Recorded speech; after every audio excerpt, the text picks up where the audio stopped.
ఈ రాసుల వారే కుబేరులు 2025లో ఇచ్చిన మాట తప్పనన్న బుధుడు, కుజుడు. జ్యోతిష్య శాస్త్రం ప్రకారం శుక్రుడు సంపదకు, శ్రేయస్సుకు కారకుడు. అలాగే గ్రహాలకు రాకుమారుడు లాంటి బుధుడు తెలివితేటలకు కారకుడు. వచ్చే ఏడాది జనవరి 4వ తేదీన శుక్రుడు శతభిష నక్షత్రంలోకి, అదే రోజు బుధుడు ధనుస్సు రాశిలోకి సంచారం చేయబోతున్నారు. దీనివల్ల కొన్ని రాశుల వారికి గోల్డెన్ పీరియడ్ ప్రారంభమవుతుందని చెబుతున్నారు పండితులు. రాజకీయంగా తిరుగులేని ఆధిపత్యం వహిస్తారని, అన్ని విధాలుగా కలిసివస్తుందని తెలియజేస్తున్నారు. ఆ రాశుల వారి వివరాలను తెలుసుకుందాం.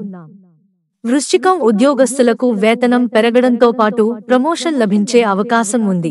నిరుద్యోగులకు ఉద్యోగాలు వారు కోరుకున్న కంపెనీలో దొరికే అవకాశం కనపడుతోంది. కొత్త ఇంటిని లేదంటే వాహనాన్ని కొనుగోలు చేయడానికి ఇది మంచి సమయం.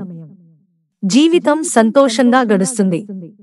ఎదుటివారితో మాట్లాడే సమయంలో ఎక్కువ సమయం మౌనంగా ఉంటే మంచిది. వారితో మాట్లాడేటప్పుడు మృదువుగా మాట్లాడితే పనులన్నీ పూర్తవుతాయి. కర్కాటక రాశి వ్యాపారస్తులు ఊహించని రీతిలో లాభాలను అందుకోబోతున్నారు. గతంలో చేతికి రాకుండా ఆగిపోయిన ధనం చేతికి అందుతుంది. ఆరోగ్యం బాగుంటుంది. అన్ని రంగాల్లో వీరు అదృష్టం తోడుండటం వల్ల విజయం సాధిస్తారు. కుటుంబ సభ్యుల మధ్య అనుబంధం బలపడుతుంది.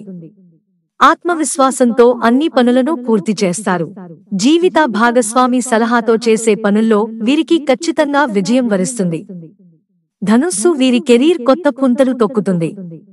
కొన్నాళ్ల నుంచి అనుభవిస్తున్న బాధలన్నీ తొలగిపోతాయి. వ్యాపారస్తులకు అనుకోకుండా లాభాలు వస్తాయి.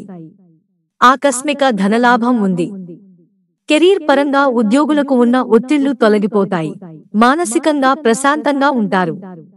అనారోగ్యంతో ఉన్నవారికి ఆరోగ్యం బాగుంటుంది.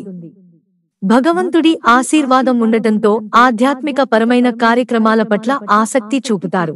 మిత్రులారా, ఛానల్ సబ్స్క్రైబ్ చేసుకోవడం మర్చిపోకండి. ధన్యవాదాలు.